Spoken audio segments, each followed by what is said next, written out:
अभिमान मनाची शान खुल्या अस्मानी, शान खुल्या अस्मानी। हा रंग चढू दे, ही झिंग चढू दे, हो सूर्य नवा भाळी, तेज नवे झळकू दे। हा रंग चढू दे, ही झिंग चढू दे, हो सूर्य नवा भाळी, तेज नवे झळकू दे। मी 2003 साली शिवसेना पक्षामध्ये आल्यानंतर प्रामुख्याने पहिल्यांदा उपविभाग प्रमुख मला हडपसर मतदारसंघाची जबाबदारी देण्यात आली होती।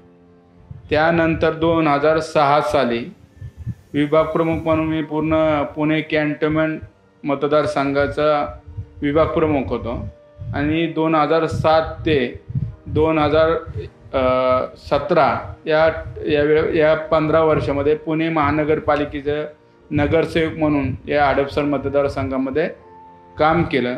हे करीत असताना हिंदुहृदय सरसम्राट बाळासाहेब ठाकरे, धर्मवीर आनंद दिघे साहेबांचा विचार मनामध्ये प्रेरणा घेऊन जे शिवसेनेचं ब्रीद वाक्य होतं की 80% समाजकारण 20% राजकारण, या हेतूने मी हडपसर मतदारसंघामध्ये माझ्या प्रभागामध्ये 15 वर्षाच्या कालावधीमध्ये जवळजवळ 600 कोटी रुपयाची विकास कामं या शिवसेना पक्षाच्या माध्यमातून केलेली आहे। आणि हे करत असताना शिवसेनेचे विचार, शिवसेना पक्षाची ध्येय धोरणं सर्वसामान्य घरापर्यंत पोचली पाहिजे या हेतूने या भागातली पक्ष बांधणी असन आणि तळागाळापर्यंत शिवसेना पक्ष पोहोचवण्याचं काम या 15 ते 20 वर्षाच्या कालावधीमध्ये केलेलं आहे। ज्यावेळेस महाराष्ट्र राज्याचे लोकप्रिय आदरणीय मुख्यमंत्री एकनाथ शिंदे साहेब ज्यावेळेस मुख्यमंत्री झाले आणि ज्यावेळेस वेगळे झाल्यानंतर पुणे शहराची शिवसेनेचे शहराध्यक्षाची जबाबदारी 1.5 वर्षाच्या कालावधीमध्ये मला देण्यात आली होती। या कालावधीमध्ये एक चांगल्या प्रकारचं सुसज्ज असं शिवसेना भवन 6000 स्क्वेअर फूटचं पुणे जिल्ह्यासाठी सारसबाग या ठिकाणी उभारलं। त्याचबरोबर 8ही मतदारसंघामध्ये शिवसेनेची बांधणी असन, शिवसेना पक्ष आदरणीय एकनाथ शिंदे साहेबांनी घेतलेले निर्णय असतील, हे सर्व कामं आम्ही तळागाळापर्यंत पोहोचवण्याचं काम केलं। घर तिथं, गाव तिथं शाखा, प्रभाग तिथं शाखा, ह्या हेतूने अनेक शाखेचं ओपनिंग संपूर्ण मतदारसंघामध्ये पुणे शहरामध्ये केले।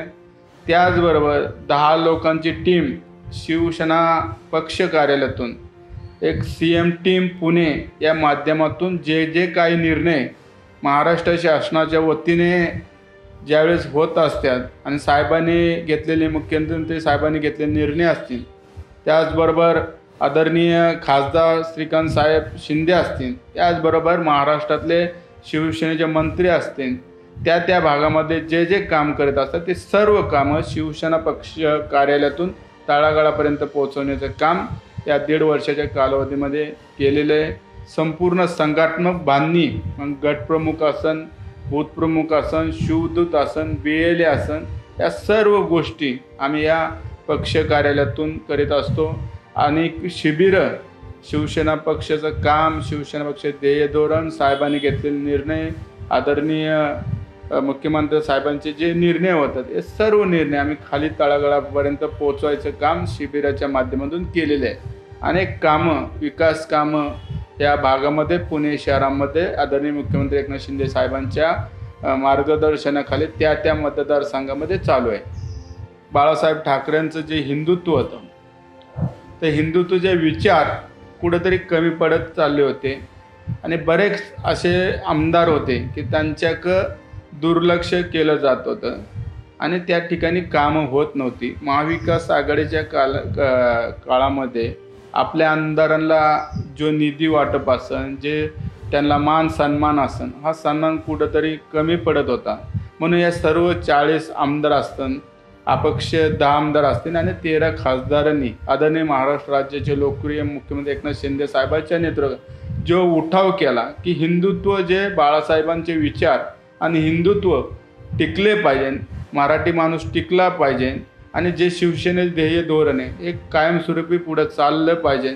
जे बाळासाहेबांनी सांगितलं होतं की त्या काँग्रेसची आम्ही कधीही युती करणार नाही, त्यांच्या पायाला पाय लावणार नाही, त्यांच्या संग एकत्र येणार नाही आणि महाविकास आघाडीच्या काळामध्ये उभाटा गटाने जे केलं त्यामुळे सर्व आमदारांनी जे उठाव केला आणि आदरणीय मुख्यमंत्री एकनाथ शिंदे साहेबांच्या नेतृत्वाखाली हे महाराष्ट्र राज्यामध्ये युतीचं सरकार आलं आणि 15 ते 17 महिन्याच्या कालावधीमध्ये जे काम महाविकास आघाडीला 2.5 वर्ष जमलं नाही ते आदरणीय मुख्यमंत्री एकनाथ शिंदे साहेबांनी 5 ते 6 महिन्यात संपूर्ण महाराष्ट्रामध्ये सर्वसामान्य हिताचे, त्याचबरोबर शेतकऱ्यांचे असतील, कामगारांचे असतील, त्याचबरोबर तरुणांचे असतील, असे अनेक कामं आज महाराष्ट्र राज्यामध्ये त्यांनी घेतलेले आहे आणि ते निर्णय सर्वसामान्यांना अतिशय चांगल्या प्रकारचं घेतलेले निर्णय, सर्वसामान्यांना हिताचे निर्णय घेतले. त्याचबरोबर शासन आपलं दारी हा एक मोठा उपक्रम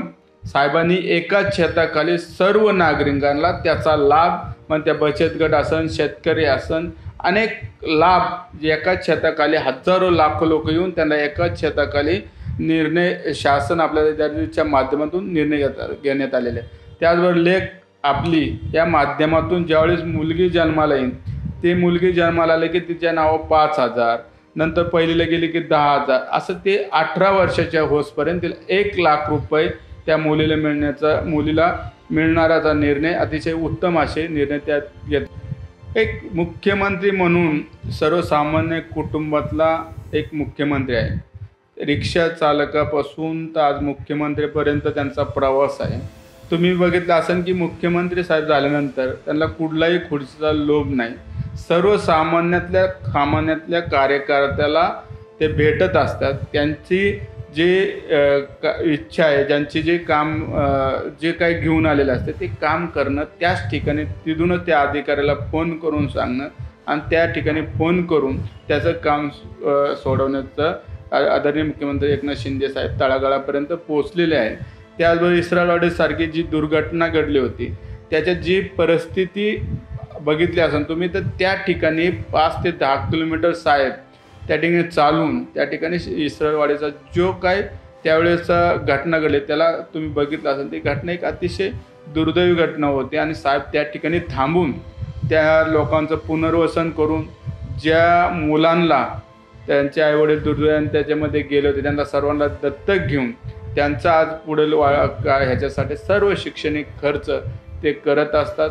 अतिशय चांगले निर्णय घेतलेले मुख्यमंत्री साहेब शिंदे साहेब सर्वसामान्य कुटुंबातले असतात. म्हणून महाराष्ट्राच्या जनतेला असं वाटते की पुन्हा एकदा एक सामान्य कुटुंबातला मुख्यमंत्री जो 18 तास जनतेसाठी काम करतो हा मुख्यमंत्री आपल्याला पुन्हा एकदा मिळावा. त्यामुळे येणाऱ्या ज्यावेळेस 2024ची जी विधानसभा होईल नक्कीच आदरणीय महाराष्ट्र राज्याचे लोकप्रिय मुख्यमंत्री एकनाथ शिंदे साहेबांच्या नेतृत्वाखाली पुन्हा एकदा युतीचं सरकार आल्याशिवाय राहणार नाही असं तरी मला वाटतं. बघा, आम्ही 15 वर्ष ज्यावेळेस त्या वेळेची शिवसेना असताना काम केलं, परंतु कधीही आम्हाला ज्यावेळी आम्ही आता आदरणीय मुख्यमंत्री एकनाथ शिंदे साहेबांना भेटतो, डायरेक्ट जाऊन भेटतो ना, इथं 15 वर्षात कधी आम्ही असं समोरासमोर कधी बोललो नाही. आम्ही वेळ मिळाला ते 1 ते 2 मिनटं वेळ मिळायचा.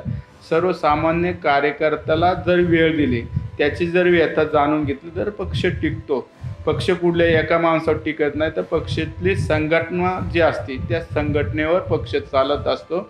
जर पक्षाच्या संघटनेकच जर तुम्ही दुर्लक्ष केलं आणि त्या कार्यकर्त्यांका आणि तिथल्या नगरसेवक असतील कोणी लोकप्रतिनिधींकडे जर दुर्लक्ष केलं तर नक्कीच संघटना कुठेतरी कमजोर होत जाईल. आणि हेच कारण आदरणीय मुख्यमंत्री एकनाथ शिंदे साहेबांना घेतलेला निर्णय आणि त्यांनी संघटनेसाठी दिलेला वेळ, प्रत्येक वेळी येणाऱ्या कार्यकर्त्याचं काम करणं, त्यांना त्यांचं जे काही असन काम ते करून द्यायचं आणि त्याला जी काही मदत लागेल ते मदत कायम मुख्यमंत्री एकनाथ शिंदे साहेब या शिवसेना पक्षाच्या प्रत्येक कार्यकर्ता, म्हणजे जिल्हा प्रमुख असो, शहर प्रमुख असो किंवा अख्ख्या संघटनेचे जे पदाधिकारी असो किंवा कार्यकर्ता असो शिवसेना, त्याला त्याच वेळेस त्याचं काम करत असतात आणि त्याला त्याच वेळेची ती ताकद त्या ठिकाणी मिळत असते. हा थोडासा भेद हे तुम्ही बघितलं, हेच त्यांच्या दोघांमधलं एक कारण आहे. 15 महिन्यापूर्वी ज्यावेळी युतीचं सरकार आल्यानंतर आम्ही पुणे महानगरपालिकेमध्ये 15 वर्ष काम करीत असताना जेवढा निधी मला या 15 वर्षात मिळाला नाही तेवढा निधी आदरणीय मुख्यमंत्री एकनाथ शिंदे साहेबांच्या नेतृत्वाखाली, त्यांच्या मार्गदर्शनाखाली या हडपसर मतदारसंघामध्ये 200 ते 250 कोटी रुपयाचा निधी सर्वसामान्य जनतेचे प्रश्न सुटले पाहिजे, आपला त्या ठिकाणचा लोकप्रतिनिधी असेल, शहर प्रमुख असेल, जिल्हा प्रमुख असेल, त्याला त्या कामाच्या माध्यमातून त्या ठिकाणी टिकला पाहिजे ह्या हेतूने अतिशय चांगलं काम साहेबांच्या माध्यमातून विकास निधी संपूर्ण पुणे शहरातल्या पदाधिकारी असेल, मला असेल, जिल्हा प्रमुखाला असेल, खूप निधी या ठिकाणी दिलेला आहे आणि प्रत्येक तळागाळापर्यंत साहेबांचं काम जेव्हा कधी महाविकास आघाडीच्या काळामध्ये जे काम झालं नाही, कधीही मुख्यमंत्र्याचा निधी आमच्या मतदारसंघामध्ये आला नाही, पहिल्यांदाच आदरणीय मुख्यमंत्री एकनाथ शिंदे साहेबांचा निधी शेवटच्या कोपऱ्यापर्यंत पोहोचलेला आहे। त्यामुळं विकासाला एक चांगली गती या ठिकाणी हडपसर मतदारसंघात पुणे शहरात आलेली आहे। धन्यवाद। जय हिंद, जय महाराष्ट्र।